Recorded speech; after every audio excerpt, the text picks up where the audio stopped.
संतोषी माता की जय। प्रिय भक्तजनों, आज हम इस वीडियो में संतोषी माता की व्रत कथा सुनेंगे। शुक्रवार के दिन माँ संतोषी का व्रत पूजन किया जाता है। इस पूजा के दौरान माता की आरती, पूजन तथा अंत में माता की कथा सुनी जाती है। तो आइए सुनते हैं संतोषी माता की व्रत कथा। तो उससे पहले प्रेम से बोलिए संतोषी माता की जय। एक बुढ़िया थी, उसके 7 बेटे थे। 6 कमाने वाले थे जबकि एक निकम्मा था। बुढ़िया 6 बेटों की रसोई बनाती, भोजन कराती और उनसे जो कुछ जूठन बचता वह 7वें को दे देती। एक दिन वह अपनी पत्नी से बोला, देखो मेरी माँ को मुझ पर कितना प्रेम है। तब वह बोली, क्यों नहीं, सबका जूठा जो तुमको खिलाती है। तब वह बोला, ऐसा नहीं हो सकता, मैं जब तक आंखों से न देख लूं नहीं मान सकता। तब बहू हंसकर बोली, देख लोगे तब तो मानोगे। और फिर कुछ दिनों बाद एक त्योहार आया। घर में 7 प्रकार के भोजन और चूरमे के लड्डू बने। तब वह जांचने को सिर दुखने का बहाना कर पतला वस्त्र सिर पर ओढ़े रसोई घर में सो गया। वह कपड़े में से सब देखता रहा। 6 भाई भोजन करने आए। उसने देखा माँ ने उनके लिए सुंदर आसन बिछा नाना प्रकार की रसोई परोसी और आग्रह करके उन्हें जिमाया, और यह सब वह देखता रहा। और जब 6 भाई भोजन करके उठे तब माँ ने उनकी जूठी थालियों में से लड्डू के टुकड़े उठाकर एक लड्डू बनाया और जूठन साफ कर बुढ़िया माँ ने उसे पुकारा, बेटा 6 भाई भोजन कर गए, अब तू ही बाकी है, उठ तू कब खाएगा। और वह कहने लगा, माँ मुझे भोजन नहीं करना, मैं अब परदेश जा रहा हूँ। माँ ने कहा, कल जाता हो तो आज चला जा। वह बोला, हाँ हाँ आज ही जा रहा हूँ। और यह कहकर वह घर से निकल गया। और चलते समय पत्नी की याद आ गई और वह गौशाला में उपले थाप रही थी। तब वहां जाकर वह बोला, हम जावे परदेश, आवेंगे कुछ काल, तुम रहियो संतोष से धर्म अपना पाल। तब वह बोली, जाओ पिया आनंद से रहो, हमारो सोच हटाए, राम भरोसे हम रहे, ईश्वर तुम्हें सहाय। 2 निशानी आपन देख धरू मैं धीर, सुधीमती हमारी बिसारियो रखियो मन गंभीर। तब वह बोला, मेरे पास तो कुछ नहीं, यह अंगूठी है सो ले लो और अपनी कुछ निशानी मुझे दे दो। वह बोली, मेरे पास क्या है, यह गोबर भरा हाथ है। यह कहकर उसकी पीठ पर गोबर के हाथ की थाप मार दी और वह वहां से चल दिया। चलते चलते दूर देश पहुंचा और वहां पर एक साहूकार की दुकान थी। वहां जाकर वह कहने लगा, भाई मुझे नौकरी पर रख लो। तब साहूकार को भी जरूरत थी। वह बोला, रह जा। और तब उस लड़के ने पूछा, तनख्वाह क्या दोगे? साहूकार ने कहा, काम देखकर दाम मिलेंगे। तब उसे साहूकार की नौकरी मिली और वह सुबह 7 बजे से रात 10 बजे तक नौकरी करने लगा। और कुछ दिनों बाद दुकान का सारा लेन देन, हिसाब किताब, ग्राहकों को माल बेचना, सारा काम करने लगा। साहूकार के 7-8 नौकर थे, वे सब चक्कर खाने लगे। यह तो बहुत होशियार बन गया।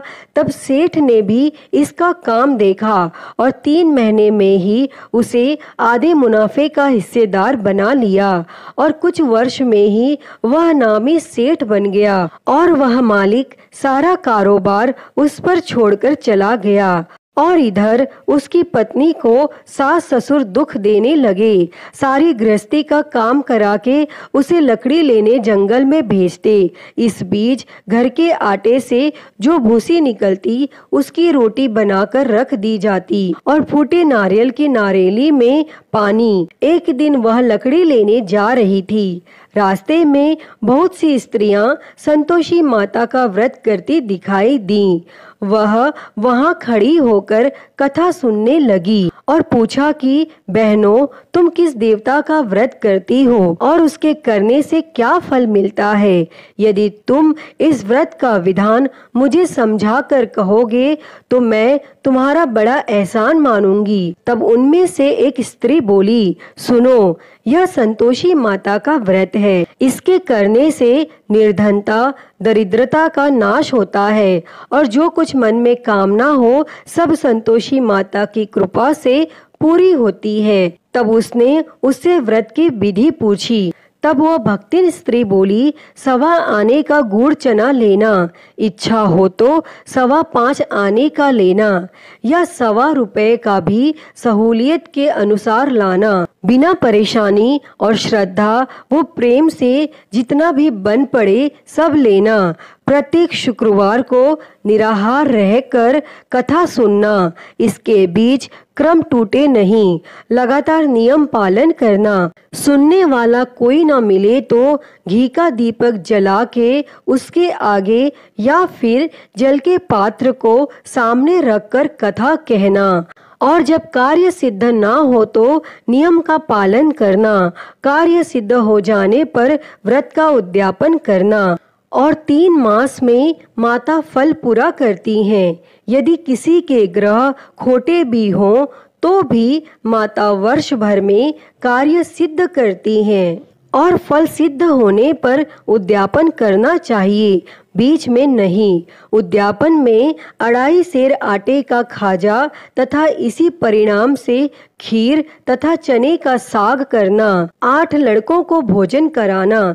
जहाँ तक मिले देवर, जेठ, भाई बंधु के हों, न मिले तो रिश्तेदारों और पास पड़ोसियों को बुलाना, उन्हें भोजन कराना। यथाशक्ति दक्षिणा दे माता का नियम पूरा करना और उस दिन घर में खटाई न खाना।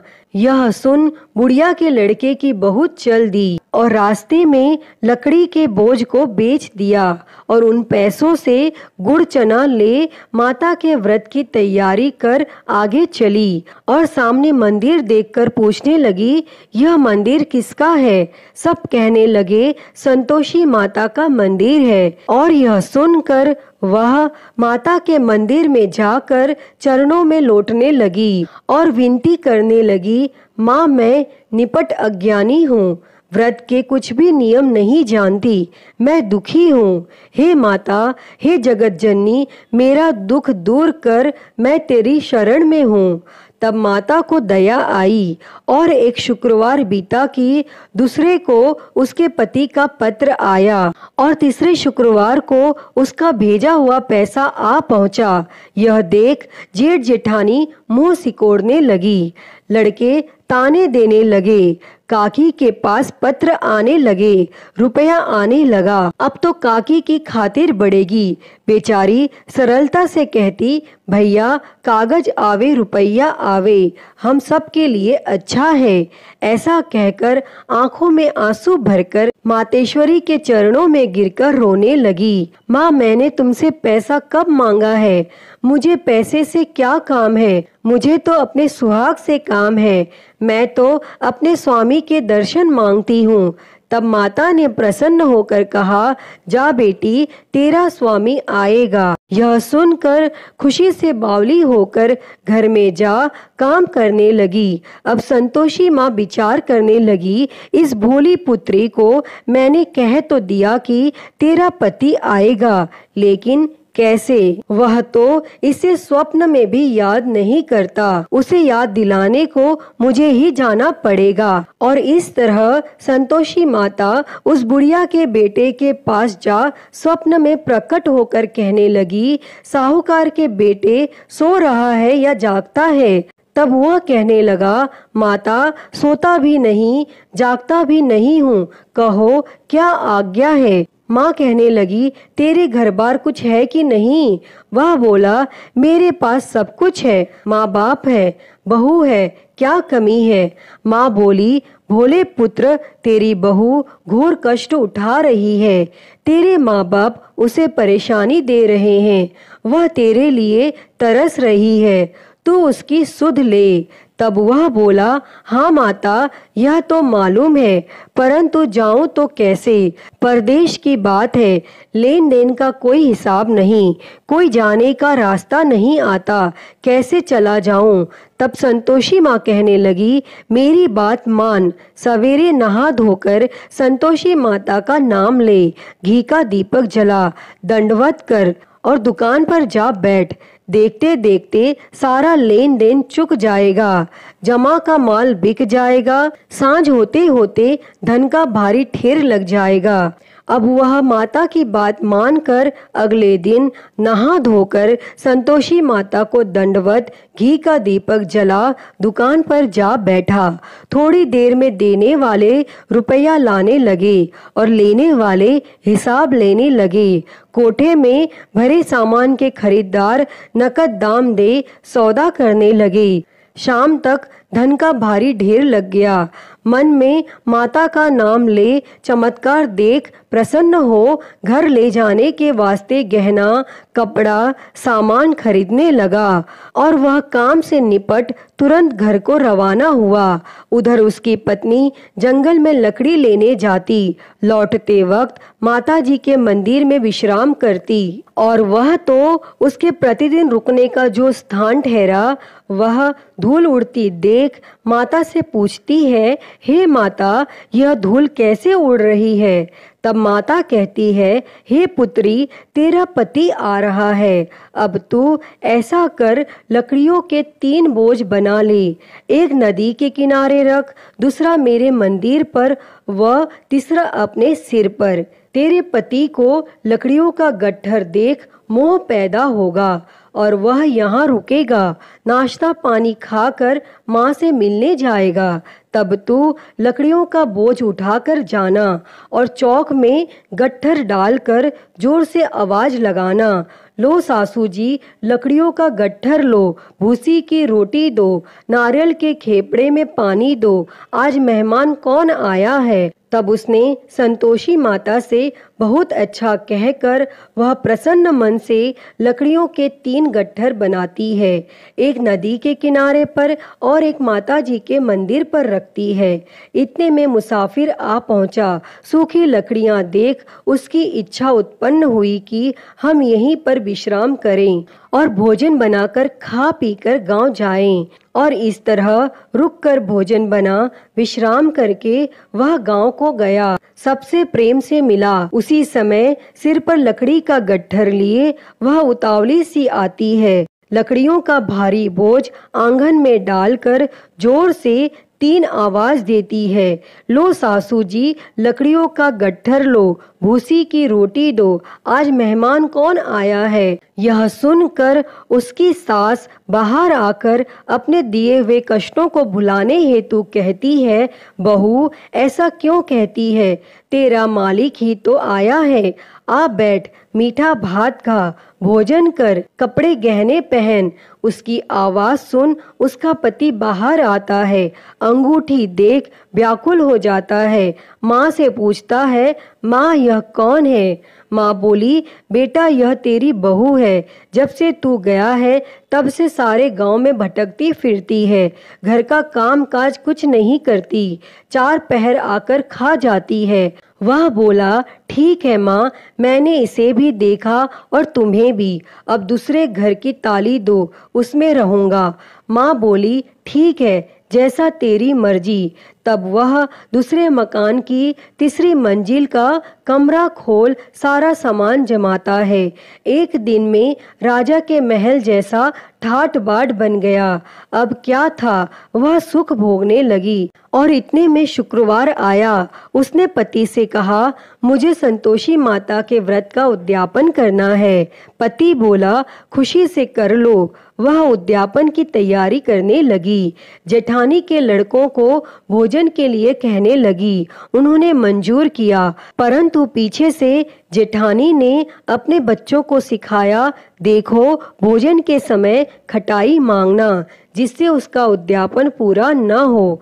और लड़के जिमने आए, खीर खाना पेट भर खाया, परंतु बाद में खाते ही कहने लगे, हमें खटाई दो, खीर खाना हमको नहीं भाता, देखकर अरुचि होती है।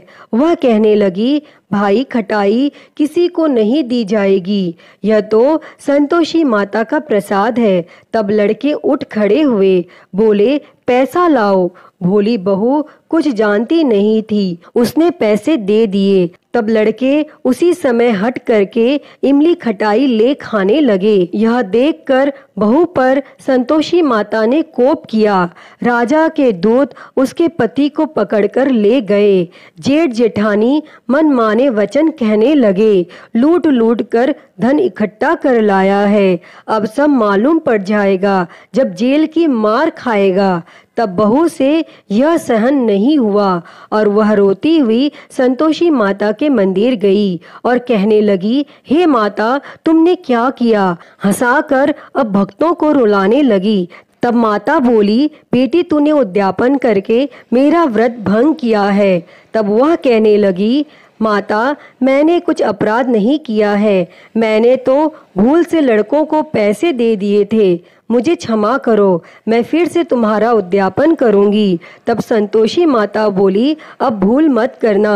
तब वह कहती है, अब भूल नहीं होगी, अब बतलाओ वे कैसे आवेंगे? माँ बोली, जा पुत्री, तेरा पति तुझे रास्ते में आता मिलेगा। वह निकली, राह में पति आता मिला। वह पूछी, कहाँ गए थे? तब पति कहने लगा, इतना धन जो कमाया है उसका कर राजा ने मांगा था और वह भरने गया था। तब वह प्रसन्न होकर बोली, भला हुआ, अब घर को चलो। कुछ दिन बाद फिर शुक्रवार आया और वह बोली, मुझे फिर संतोषी माता के व्रत का उद्यापन करना है।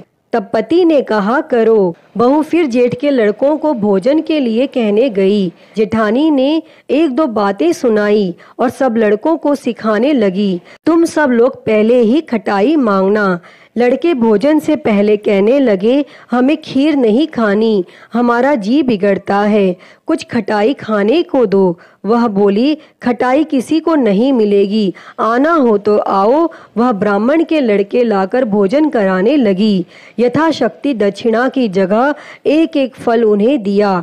तब संतोषी माता प्रसन्न हुई और माता की कृपा होते ही 9वें मास में उसको चंद्रमा के समान सुंदर पुत्र प्राप्त हुआ और पुत्र को पाकर प्रतिदिन माता जी के मंदिर को जाने लगी। तब संतोषी माता ने सोचा, यह तो रोज आती है, आज क्यों न इसके घर चलूं। और यह विचार कर माता संतोषी ने भयानक रूप बनाया। गुड़ चने से सना मुख, ऊपर सूंड के समान होठ, उस पर मक्खियां भिन भिन कर रही थी। दहेली पर पैर रखते ही उसकी सास चिल्लाई, देखो रे, कोई चुड़ैल डाकिनी चली आ रही है, हे लड़कों इसे भगाओ, नहीं तो किसी को खा जाएगी।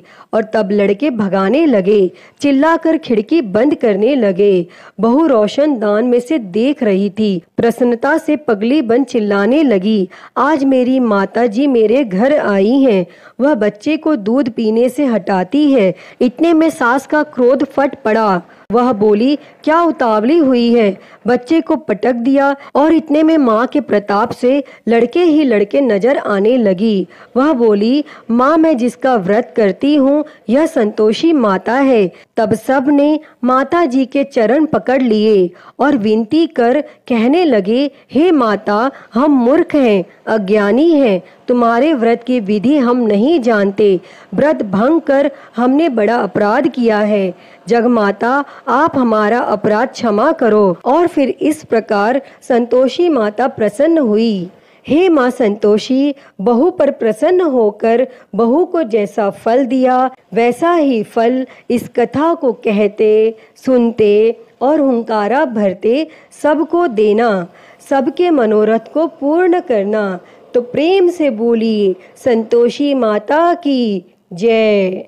प्रिय भक्तजनों, मैं उम्मीद करती हूँ कि आपको यह संतोषी माता की व्रत कथा पसंद आई होगी और अगर वीडियो अच्छी लगी हो तो इसे लाइक करें, ज़्यादा से ज़्यादा शेयर करें और कमेंट बॉक्स में संतोषी माता की जय लिखना ना भूलें। और हरिहर भक्ति चैनल पर आप नए हैं तो इस चैनल को सब्सक्राइब कर नोटिफिकेशन बेल को ज़रूर ऑन कर लें। हर हर महादेव। धन्यवाद।